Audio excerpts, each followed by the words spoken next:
My thoughts on open world games now weren't always somewhat dismissive and even rather jaded, if you will.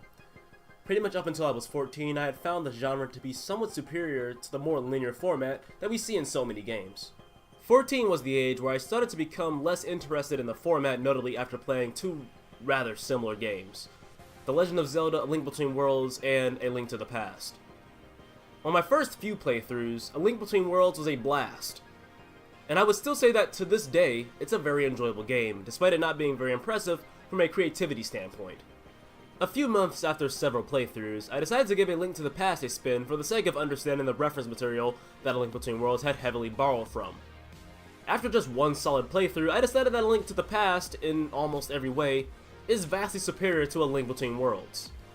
For starters, the items don't feel nowhere near as throwaway as A Link Between Worlds handled them. Getting that next Zelda item in a dungeon or area of any sort, regardless of what game it is something I've always found so mentally stimulating. I really didn't care for the fact that nearly all the items obtained in A Link Between Worlds were in a single location for you to either buy or rent. It really kills the wonder in the exploration factor and does nothing but condition me to expect not much out of what I choose to investigate throughout the world and within dungeons. From A Link to the Past items to the godly abilities that you obtain, the game surprised me a lot. Dungeons also suffer the horrible fate of being made significantly easier to compensate for the freedom of the player. Meanwhile, A Link to the Past dungeons became notably more complex and intriguing level to level and made for a very satisfying and challenging experience. Looking past the first time satisfaction of being surprised, the fact that everything had to be notably worked towards more is just an attractive style that I've always been fond of. Knowing that I have to branch out to get the tools for the job to get what I want is what makes Zelda games so darn addicting to me. And, although nobody wants to admit it, the original The Legend of Zelda did this exact same thing, even if it was notably more flawed back then. Now, I've been told by many people that Zelda 1's focus was more on the adventure as opposed to the provided utilities, and to that I would completely agree. But I personally think that's most Zelda games in general. I can't really think of a Zelda game where the demand for item usage was so high that it was overwhelming. If you think that Zelda 1 really focused that little on the provided utilities, then congratulations, you're rather ignorant.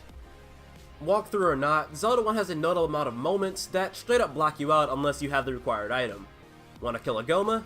You'd best hope you have a quiver and some arrows in yourself or you're not gonna go any further. See a cracked wall? You'd better hit up that shop that provides the bombs, or there isn't much you're gonna get, period. In fact, you can't even beat the game without the bombs, so you might want to go get them. What's that? You want to kill Ganon after the second dungeon?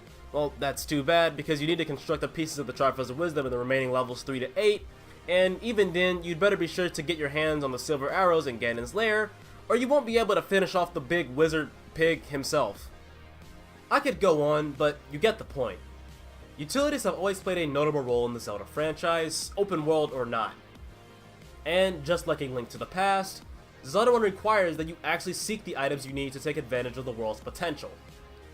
When you really look at it, A Link Between Worlds kind of feels like somewhat of a downgrade from Zelda 1, seeing as Zelda 1 was open-ended, but still had complex and difficult dungeons. Say for level 2 and 7, those were weirdly easy. And Zelda 1 required that you really explore and investigate either dungeons or caves or both to get what you want. The only thing really setting Zelda 1 back a bit is the fact that every single bombable wall and burnable bush looks identical to each other, making for an incredibly directionless and pretty confusing experience at times that can really grind your gears. And I have not once met a soul that still shares secrets about Zelda 1, as the whole beat the game with your friends gimmick is borderline useless these days and requires that you actually have friends in the first place.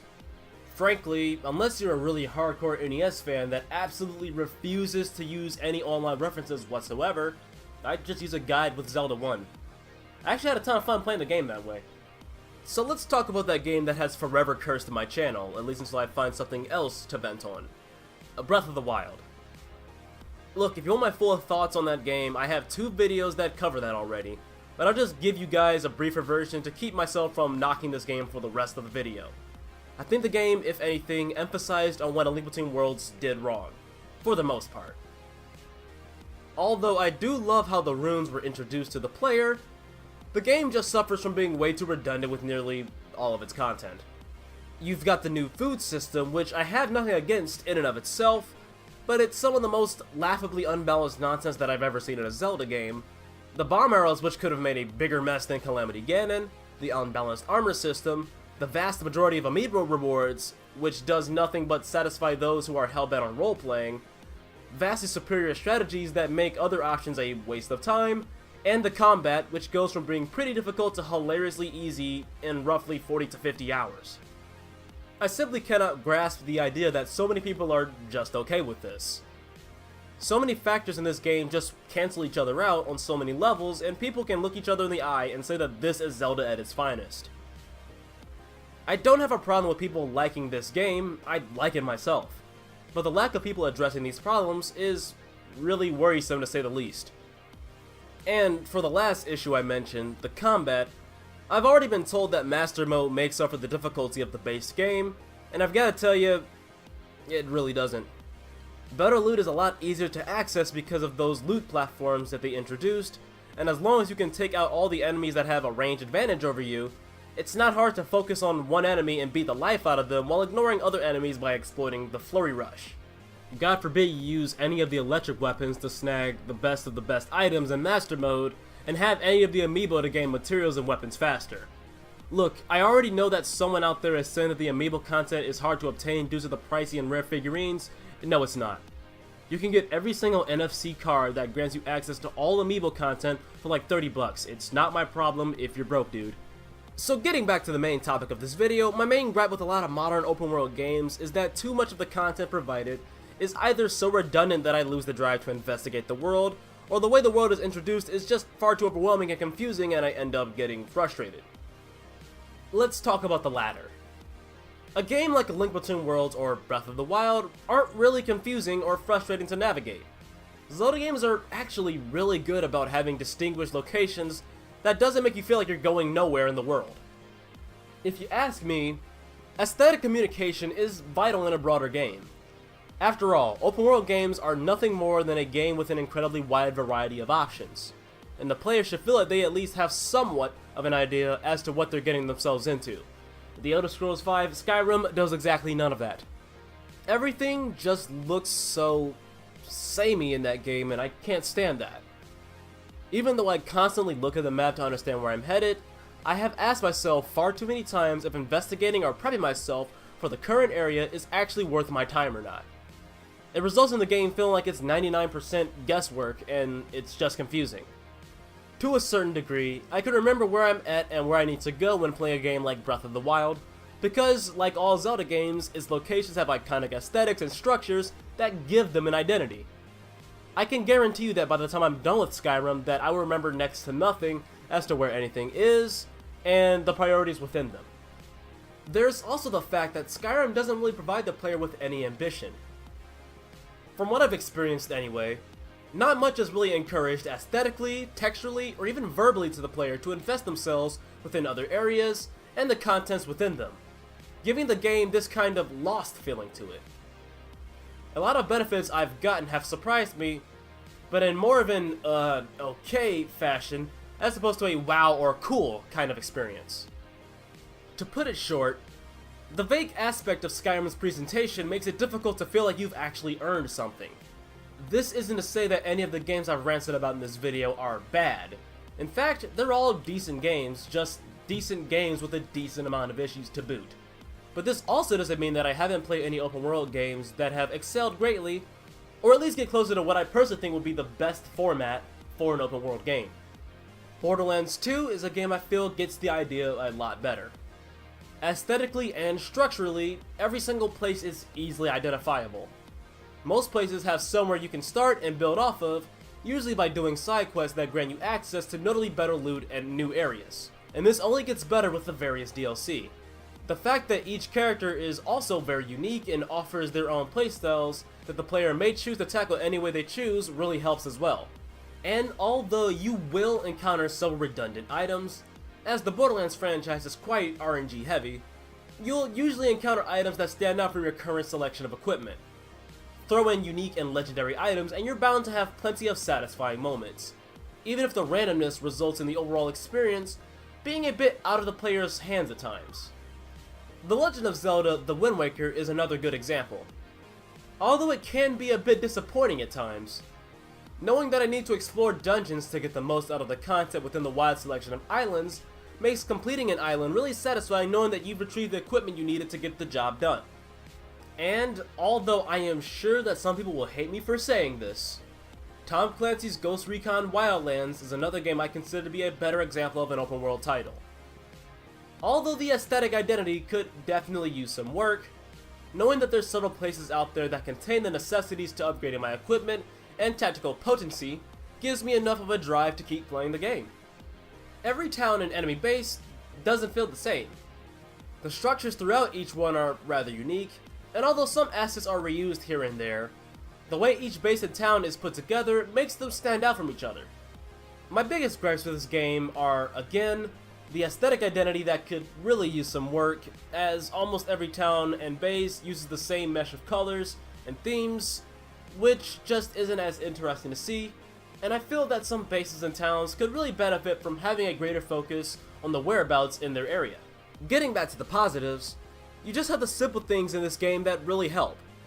You always have something of importance to do, whether it's finding parts to make a gun more fitting to your playstyle, finding unique guns that don't behave quite like the rest, upgrading your skills, which I really don't think I gave enough credit for in the podcast I did about this game, or just finding out another way to get the jump on the enemy.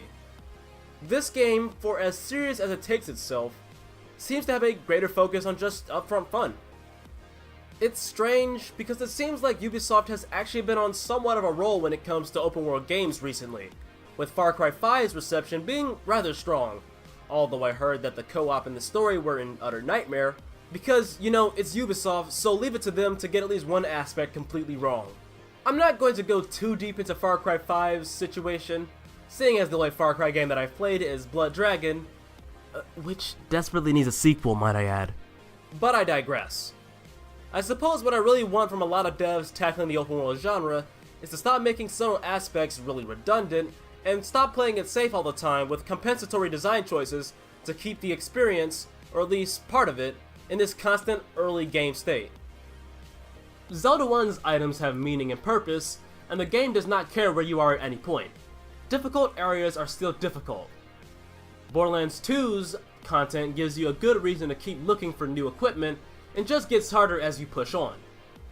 While the content in Wildlands can be a little shaky at times, the skills and standout guns make up for it, as you'd best get used to encountering tougher enemies and interjections from other foes during tasks if you want to get the better stuff. Of course, this isn't all of the open world games other than the ones I praised, but from my experience, a lot of games could really benefit from utilizing the potential of approachability both mechanically and visually. I feel like that in an open world game, both the player and the game should be able to grow together, and it doesn't necessarily have to be at the same rate. If the game wants to gradually get more complex and more difficult as it goes on, that's fine. If the game occasionally shows up to knock you on your butt and remind you who's boss, that's cool as well. I feel like a good example of this is Prey, where the start of the game isn't too bad, but by the time you've gotten to the finale, you'd best hope you've nabbed yourself some pretty good upgrades and upgraded your equipment to properly pick and choose your fights. And while Prey isn't completely open world, it's definitely semi-open world, and how the player chooses to explore their environment is up to them via their own labor and exploration. In other words, exactly the kind of format that I like. One of these days, I'd really love to sit and talk about how much this game feels like a combination of Half-Life and Zelda to me, but that's for another day. The open world genre feels like it's in this weird state where a decent amount of games are in play it safe mode that I feel really needs to just go away. You have some good games within this genre here and there, and some that even carry the taboos that I don't care for. But the genre as a whole still has yet to really impress me. But that's my opinion. What do you guys think?